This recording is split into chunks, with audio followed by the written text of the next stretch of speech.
Kuwait से पाकिस्तान गुहार लगा रहा है। सऊदी अरब, यूएई और कुवैत के राजदूतों से पाकिस्तान के पीएम ने मुलाकात की है। भारत से बचाने के लिए मुस्लिम देशों से पाकिस्तान जो है वो हाथ जोड़ रहा है, क्योंकि मुस्लिम देशों में भी नरेंद्र मोदी का गजब का रुतबा है। हर देश ने लगभग नरेंद्र मोदी को अपने यहां का सर्वोच्च सम्मान दे रखा है। तो पाकिस्तान को लग रहा है कि भाई हम दोनों तो मुस्लिम है ना भाई, तो कुछ तो मदद करो, मोदी को रोको ना भाई। भारत को रोकने के लिए मुस्लिम देश जो है वो मदद करें। पाकिस्तानी पीएम शहबाज शरीफ ये प्रयास कर रहे हैं, लेकिन ये सारे संकेत हैं कि पाकिस्तान से जो लोड भारत दे रहा है इस वक्त वो बर्दाश्त नहीं हो रहा और युद्ध किसी भी समय हो सकता है। शहबाज शरीफ की हालत खराब है। शहबाज शरीफ भागे भागे घूम रहे, कभी चीन के पास जाते हैं, कभी अमेरिका के पास जाते हैं, कभी मुस्लिम देशों के पास जाते हैं। कल चीन के राजदूत से शहबाज शरीफ ने बैठक की थी। आज सऊदी अरब, यूएई, कुवैत के राजदूतों से बात की है और इन सारी मीटिंग का मकसद एक ही है कि नरेंद्र मोदी के गुस्से से खुद को बचाया जाए। पाकिस्तान को पता है कि नरेंद्र मोदी नहीं छोड़ेंगे, पहलगाम का बदला लेना निश्चित है, इसलिए पूरा पाकिस्तान भागम भाग कर रहा है। पाकिस्तान से अभी की 5वीं बड़ी खबर अब आपको बता देता हूं। पाकिस्तान से आ रही 5वीं बड़ी ब्रेकिंग न्यूज। युद्ध के डर से पाकिस्तानी सेना में हड़कंप मचा है। पाक आर्मी चीफ असीम मुनीर की भागम भाग, भागे भागे असीम मुनीर सैनिकों के पास पहुंचे हैं। झेलम में पाक सैनिकों के बीच पहुंचकर जनरल मुनीर ने जो किया है, अब आपको उसकी तस्वीर दिखाता हूं। यह तस्वीर देखिए, यह पाकिस्तान के आर्मी चीफ असीम मुनीर की तस्वीर है, जिसमें उनका डर दिख रहा है।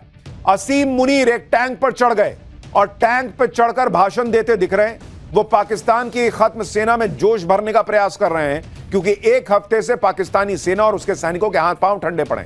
उन्हें लग रहा है कि भारत ने हमला किया तो कहां जाएंगे। असीम मुनीर भी इसलिए सैनिकों के बीच पहुंच गए क्योंकि असीम मुनीर को अपनी कुर्सी और अपनी जान दोनों बचानी है, इसलिए वहां पर वो पहुंचे। हालांकि कुछ लोगों का कहना है कि ऐसा तो नहीं कि पाकिस्तान प्रोपेगेंडा कर रहा है और भारत को दिखाने के लिए कोई पुराना वीडियो डाल रहा है, लेकिन पाकिस्तान कुछ भी कर सकता है। पाकिस्तान पर एक्शन की एक और बड़ी खबर, ब्रेकिंग न्यूज नंबर 6। पाकिस्तानी सेना का यूट्यूब चैनल भारत में बैन हो गया है। यानी नरेंद्र मोदी सरकार लगातार बैक टू बैक एक्शन ले रही है। पाकिस्तान के पीएम का यूट्यूब चैनल भारत में बैन कर दिया है। मतलब इससे बड़ी बेइज्जती क्या होगी कि भारत ने कहा कि तो होगा तुम्हारा पीएम, हटाओ इसको, ले जाओ, इसका यूट्यूब चैनल यहां नहीं चलेगा। पाकिस्तानी क्रिकेटर्स का इंस्टा अकाउंट भारत में ब्लॉक हो गया है। बाबर आजम, शाहीन अफरीदी और रिजवान का इंस्टा अकाउंट बैन हो गया है। पाक सिंगर आतिफ असलम का इंस्टा अकाउंट ब्लॉक कर दिया गया है। इससे पहले हानिया आमिर और माहिरा का अकाउंट भी बैन हो गया था। यानी नरेंद्र मोदी सरकार क्लियर मूड में है कि hello, if you are a Pakistani, अपने देश में रहो, मेरे यहां मत आओ। ना मेरे देश के लोगों को बताओ तुम क्या कर रहे हो, कैसे कर रहे हो, अपने फॉलोअर यहां मत बढ़ाओ, उधर रहो। वहां आतंकियों को बोलो कि तुमको फॉलो करें, तुम्हारा रील देखें बैठ के, हमारे यहां मत दिखाओ, जाओ निकलो यहां से। तो जबरदस्त एक्शन हो रहा है। और आप सोचिए कितनी बड़ी बात, पाकिस्तान के पीएम का यूट्यूब चैनल बैन कर दिया भारत में, भारत सरकार ने। भारत कोई एक्शन छोड़ नहीं रहा पाकिस्तान पर लेने में।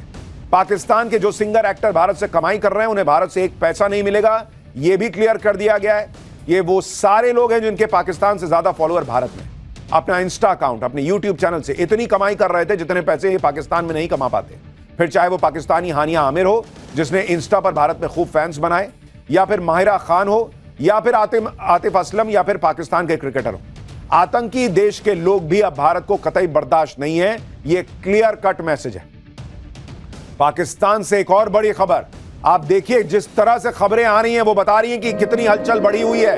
पाकिस्तान ने कबूल किया है कि आतंकियों को वो समर्थन देता है। स्काई न्यूज से बातचीत में बिलावल भुट्टो ने कबूल कर लिया है। आतंकी संगठनों को पाकिस्तान ने सपोर्ट किया, ये बिलावल भुट्टो ने कबूल किया है। इससे पहले पाकिस्तान के रक्षा मंत्री ख्वाजा आसिफ कह चुके हैं कि पाकिस्तान आतंकियों को पालता है। वो अमेरिका और ब्रिटेन जैसे देशों के लिए एक गंदा काम काफी सालों से कर रहा है, ये वहां के रक्षा मंत्री ने माना था।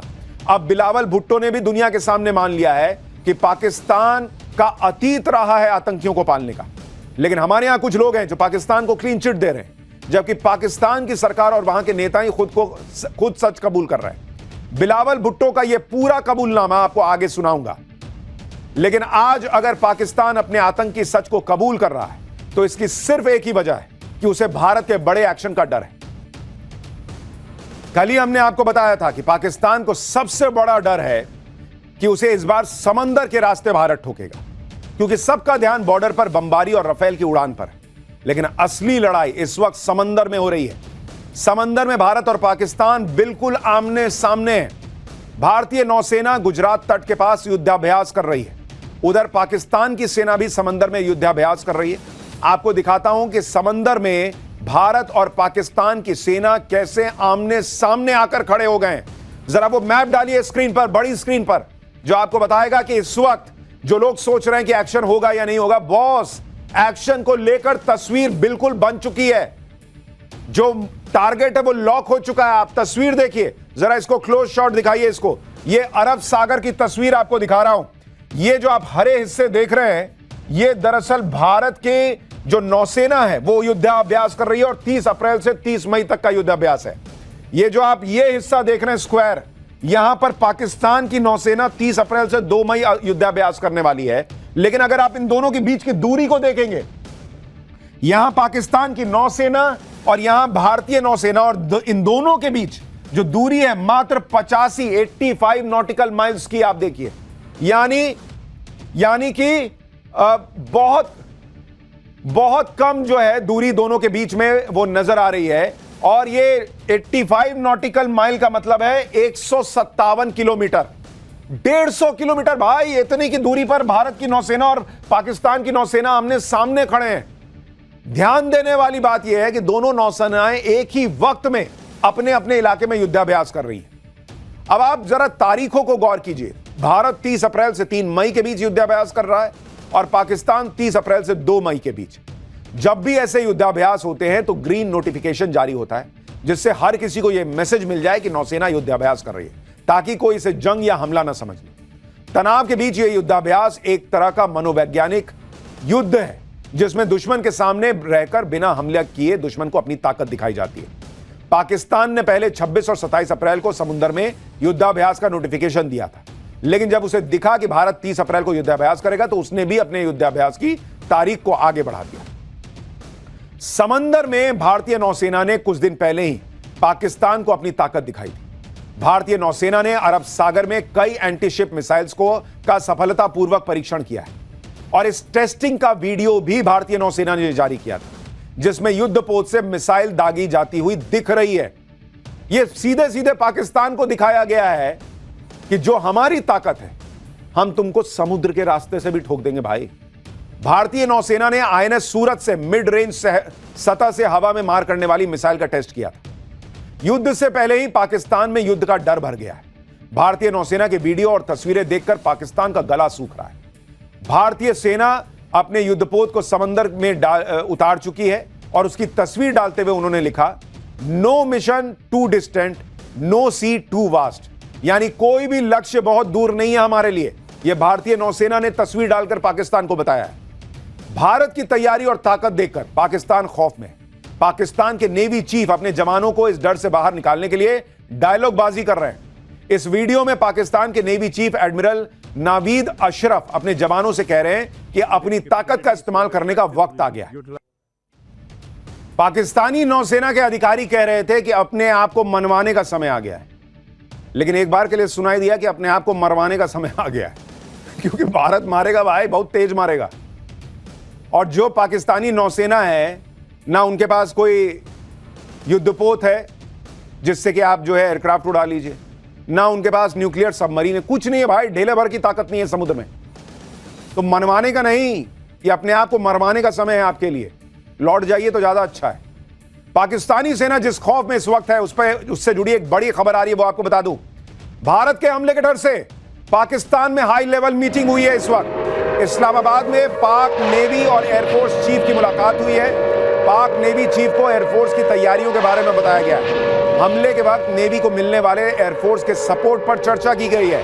यानी यह मीटिंग भी बता रही है कि बहुत संभव लग रहा है पाकिस्तान को कि भारत समुद्र के रास्ते हमला करेगा, और चूंकि उनके पास युद्धपोत कैरियर नहीं है तो उनको एयरफोर्स से बात करनी पड़ रही है कि भाई उधर से वो ठोकने आएंगे तो तुम टाइम पे आ जाना, ऐसा ना कि हम इंतजार करते रह जाएं। ये मीटिंग हुई है पाकिस्तान में नेवी और एयरफोर्स की। पाकिस्तान डर तो रहा है, लेकिन आवाम को दिखाने के लिए प्रोपेगेंडा वीडियोस जारी कर रहा है। पाकिस्तानी एयरफोर्स का यह वीडियो देखिए जिसमें पाकिस्तानी एयरफोर्स की शान में कसीदे पढ़े गए। वीडियो के जरिए दिखाने की कोशिश की जा रही है कि पाकिस्तान किसी भी हालत के लिए तैयार है। यह सब पाकिस्तान इसलिए कर रहा है क्योंकि आज भारत के राफेल और जैगुआर की ताकत देखकर उसकी टांगें कांप गई। राफेल और जैगुआर के बारे में आपको आगे बताऊंगा, भारत की ताकत दिखाऊंगा। पहले आपको भारत और पाकिस्तान की समंदर वाली ताकत के बारे में जरा बता दूं। समंदर में भारत और पाकिस्तान की ताकत की तुलना कीजिएगा तो पाकिस्तान समंदर के पानी में उसको डूब के मर जाना चाहिए ऐसी स्थिति में, क्योंकि ताकत के मामले में इंडियन नेवी दुनिया में 6ठे नंबर पर है और पाकिस्तान की नेवी 27वें नंबर पर है। बॉस, हम 6th रैंक्ड हैं, तुम 27वें हो, कोई मुकाबला नहीं है हमारा आपका। इंडियन नेवी की फ्लीट स्ट्रेंथ 293 की है, पाकिस्तान की फ्लीट स्ट्रेंथ मात्र 121। हमारे आधे भी नहीं हो भाई, तुम कहां से लड़ोगे हमसे। भारत के पास 2 एयरक्राफ्ट कैरियर हैं, पाकिस्तान के पास एक भी एयरक्राफ्ट कैरियर नहीं है। इसलिए एयरफोर्स से कह रहा है कि भाई फोन करेंगे तो टाइम पे आ जाना, क्योंकि इंडिया वाले तो अपने जहाज से ही उड़ा देंगे राफेल को। यह कहां से लाएगा। भारत के पास 3 न्यूक्लियर सबमरीन्स हैं जो अंदर ही अंदर न्यूक्लियर बम फोड़ सकती हैं, पाकिस्तान के पास एक भी नहीं है। भारत के पास 13 डिस्ट्रॉयर्स हैं, पाकिस्तान के पास एक भी नहीं है डिस्ट्रॉयर। भारतीय नौसेना के बेड़े में 18 अत्याधुनिक पनडुब्बियां हैं, जबकि पाकिस्तानी नेवी के पास सिर्फ 8 पनडुब्बी है। यानी अगर भारतीय नेवी चाहे, जब चाहे, पाकिस्तान को उसी के आसपास के इलाके में पानी में डुबा डुबा के मारेगी।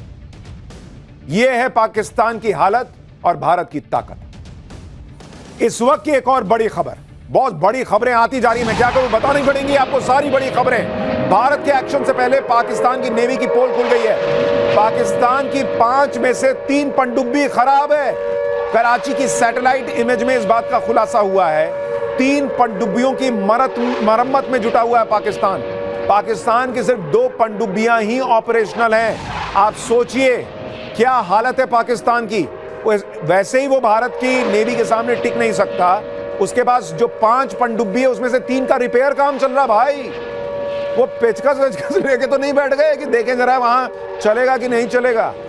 आपको सैटेलाइट तस्वीरें दिखाता हूं कि पाकिस्तानी नेवी की सबमरीन किस हालत में। आप देखिए, यह सैटेलाइट इमेज पाकिस्तान के कराची नेवल बेस की है, जहां 3 सबमरीन खड़ी दिख रही है। इनमें मरम्मत का काम चल रहा है भाई। कुल 5 में से 2 ही सबमरीन ऑपरेशनल है। तो देश भी मरियल, इनके हथियार भी मरियल। भाई ऐसा कौन सा देश होता है, भारत ठोकने वाला है, वो वहां जो है स्क्रू कस रहा है कि जल्दी करो लेके निकलना है। भारत की नेवी की ताकत पाकिस्तान पहले भी देख चुका है। तब इंडियन नेवी ने पाकिस्तान की ऐसी हालत कर दी थी कि कराची पोर्ट 7 दिन तक जलता रहा था। यह बात 1971 के जंग की है।